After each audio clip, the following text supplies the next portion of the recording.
Hey YouTube, Sinister here. Today I'm back with another creepypasta reading for you guys. This time, however, I didn't want to do a serious one, so this one's going to be, as I jokingly refer to it, as a crappy pasta. As we've stated in previous videos, these are going to be a joking, make fun of kind of take on creepypasta readings. And God, have I found a laughable creepypasta for you guys. It's an Earthbound creepypasta called The Footstep Village. Hi, my name's James. I've been a fan of Mother for about 10 years and absolutely love it.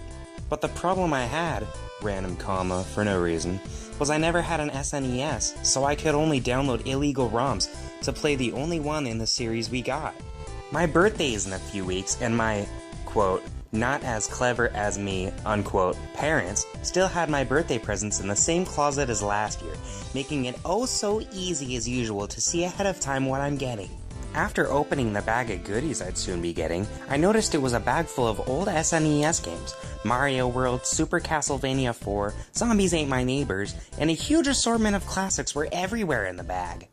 Now, don't get me wrong, it's the thought that counts, and I love my parents like family, hardy her, but being technologically impaired, the spelling is really laughable in this creepypasta, unlike me, thought they'd play on my Wii or Xbox. Bless them, that's adorable.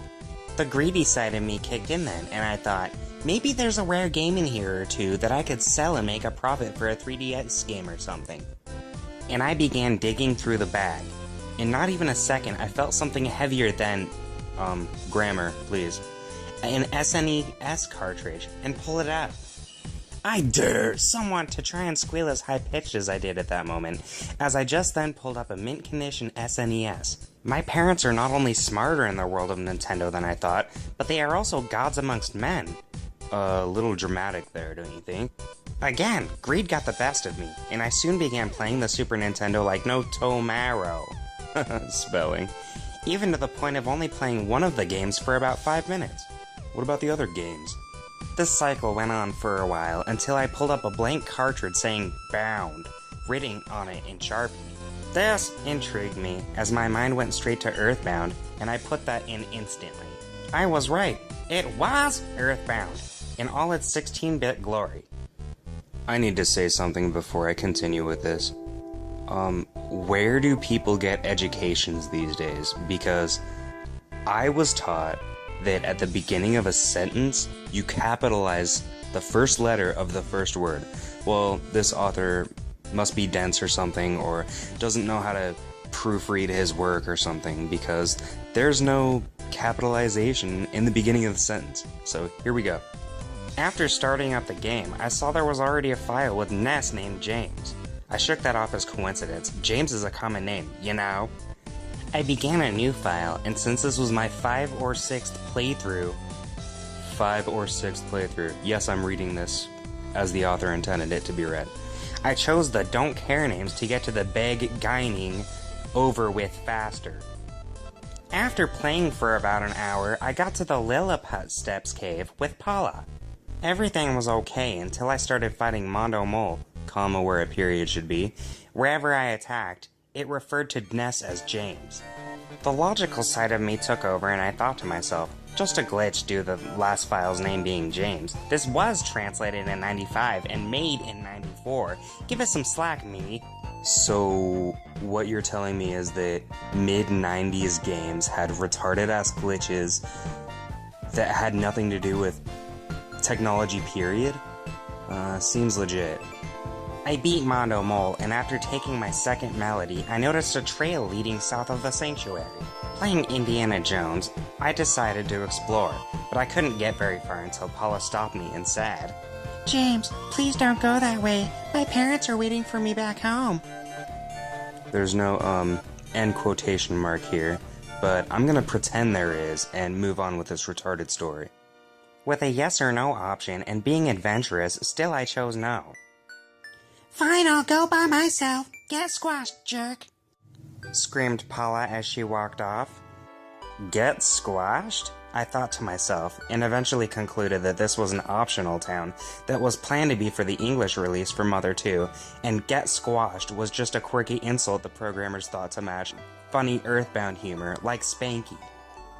After taking the trail south for a few minutes, I ended up in a village, and the house was made the shape of a footprint, with the giant step sprite being in the middle of town. I checked the sprite, and the text box said, Footstep Village. James, watch out for the department store. Cliched as fuck.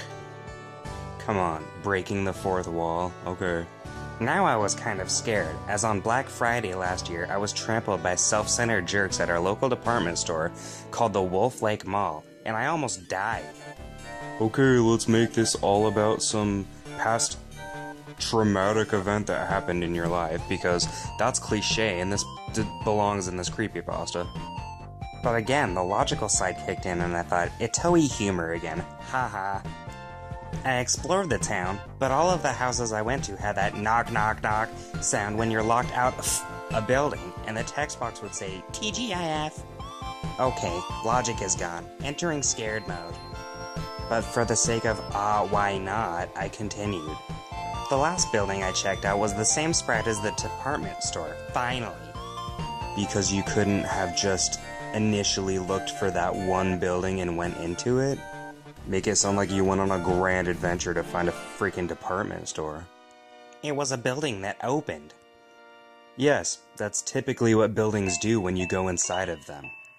Inside was a department store crowded with civilians, more packed than the Happy Happy HQ before you fight Carpainter. This grammar and spelling are giving me an aneurysm. I hope you people are enjoying this at least. After taking a few steps, a random text box came up and said, We're open! Happy Black Friday, James! Fourth wall. And just as the box closed, all the shoppers filled every floor of the store as more ran in, hitting Ness and pushing him to the floor. Oh no, that poor pixelated person who doesn't really exist. If you consider the laying down Ness sprite falling vertically to horizontally is being pushed, 'cause I did. Yes, thank you for clarifying what happens in a video game when a sprite is being pushed over. As the shoppers walked over Ness, the mortal damage noise, the one that plays when an enemy hits you bad, like when Frank brandished a knife on you back when you fought him, kept playing as Ness stats showed his HP was dropping, and I could do nothing. Turn off the console! When it hit 1, the screen turned black, and yet another text box appeared saying, Stop!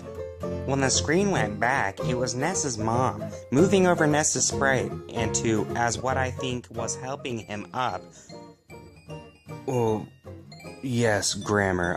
I read that exactly how it was written. I'm sorry for the confusion you guys must feel right now. Once he was up, Mom said, I love you, and walked away, almost identical to how my trampling went down. Oh, I get it. So this Ness thing is just... It's her way to make up for being a shitty parent, because if I was mortally wounded by being trampled almost to death, my mother would take me to the hospital, not just pick me up and say I love you and then walk away. So, yeah, good parenting. I turned off the SNES, went to my mom, and hugged her for as possible. And with a grammar error there, missing a word, this story ends. That was the comical Earthbound creepypasta, The Footstep Village. Now I'm not entirely convinced that this isn't a troll pasta rather than an actual creepypasta. This was shit. I mean, grammar errors and spelling errors aside, because people don't know how to freaking proofread, there are so many cliches.